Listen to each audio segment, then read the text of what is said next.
Maarree kabajamtoota dhaggeeffattoota keenya akkam jirtu isiniin jecha maarree irra qophii anaa dhufuu keenyaan waloo yookiin walaleessaa aartistii Gammachuu Abdataa qabadhee isiniin dhiyaadheera. Innis akkaataa nutti walaloosaa dhimmoota magaalaa Dambidolloo fi biyya sabboontota jaallan qabsoo Oromoo kanneen akka waliigaa dingilfaa qabanii magaalaa sana irratti walaloo qabatee nu dhiyaateera. Mee gamme walaloo wakeetinii dhaggeeffattoota keenya wajjin wal bari. Hayyee nagaa kabajamtootaa fi daawwattootaaf dhaggeeffattoota keenya nagaan keenya kabaja bakka isin jirtan sinaa ga'u isiniin jecha arras egaa akkuma beekamu qophii anaa dhufu warraa keessatti illee bifoota walalootiin dhimma magaalaa Dambidolloo ilaalchisee waan qabannee dhiyaanne qabna. Hamma xumura qophii keenyaatti nu waliin turtii gaarii isiniin jecha maqaan koo walaleessaa Gammachuu Abdataan jedhama. Egaan gama qophii keenyaatti yommuu isin dabarsu anuma abbaa walaloo tisheessee kan qindeessu jechootaaf yeedaloo buhaartiif yoo feetan anaan jedha haloo hayyuu horomtichaa deemu mataa filee dhalataa dambiiti aanaa laaloo qilee egaa wal barreerra jedheetuma yaada qophii koo jalqabuuf haamileen barbaada ga'ee hojii keessan xumuruun kan cuftan waltajjii keessaniif yeroo kabajanii baga nagaan dhuftan walalaa shomburaa gurrinaan beenne na bara abbaa walooti kan walalaa jiru bifti isaa gurraacha akka dhiiga tiru anaaf jiruu kooti isiniif buhaartii adaraana oolchaa ija qalbii irraati dhaangaa waan qophaa'e guduunfata seenaa isinitti roobseen ergaa kooti seenaa Dambidolloo gaafa jennu warra dhiigaaf onneef tiru wareegamni qabsoon ishee galmee seenaarra kan jiru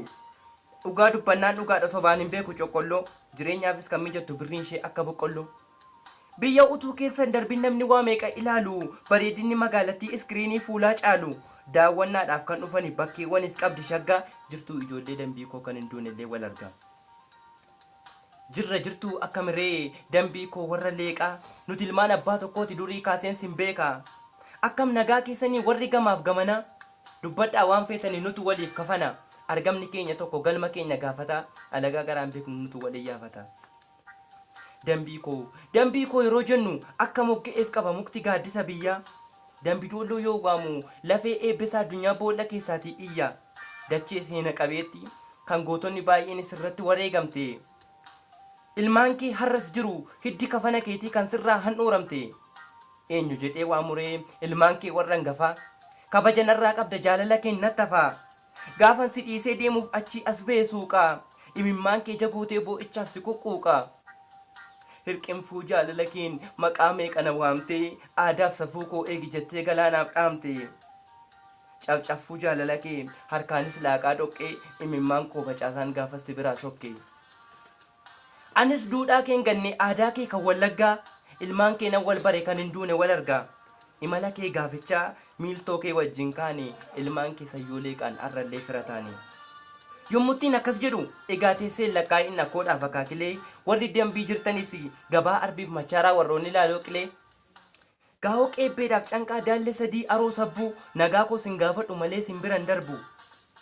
affilloodhaaf warri moggii gidaames kan jirtan qaaqee hin daganne sin waamuudhaaf irra sin tarre maqaa kee jirtuu hundi keessaniyyuu ilmaan koo warri hangafaa nagaan onnee koo irraa madde ana keessatti maafafaa siidaa ta'ee kan mul'atu akka tulluu waladhaati walitti firoomi keenya hidda firooma dhiigaati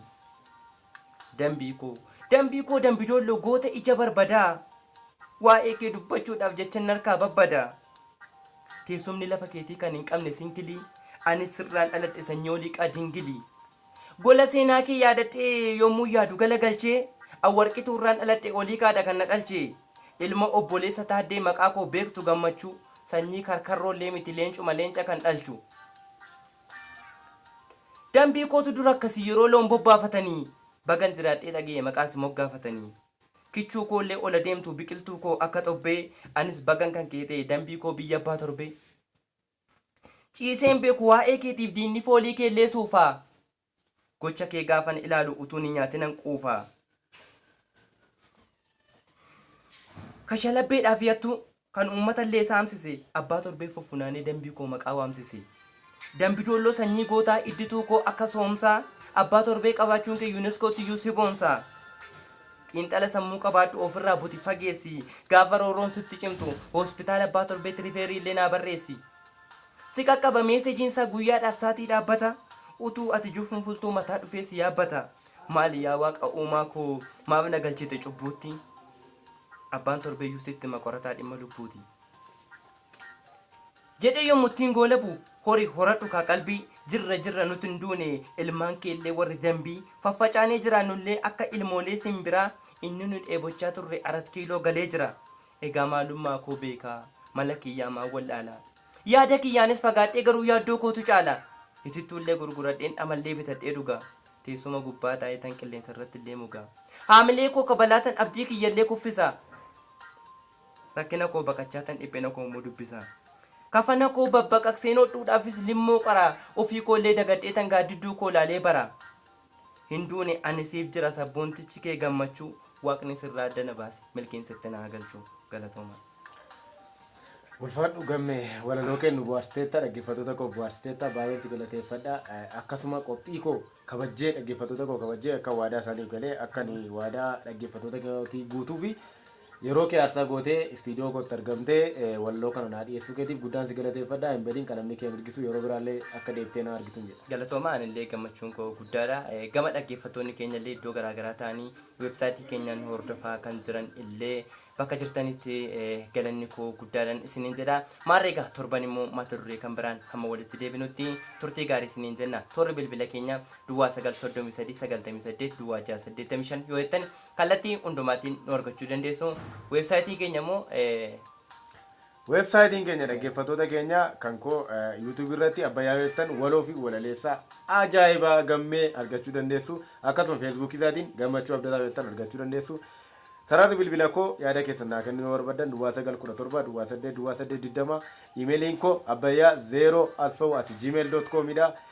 Dhaggeeffattoota keenya guddaan isin galateeffadha ammanumaatti waan nu hordoftanii fi maqaa kootiif maqaa dhaggeeffattoota kootiin immoo gammee isin galateeffadha qophii keenya yeroo biraan hanga wal agarrutti turtii gaariin isiniin jedha nagaatti.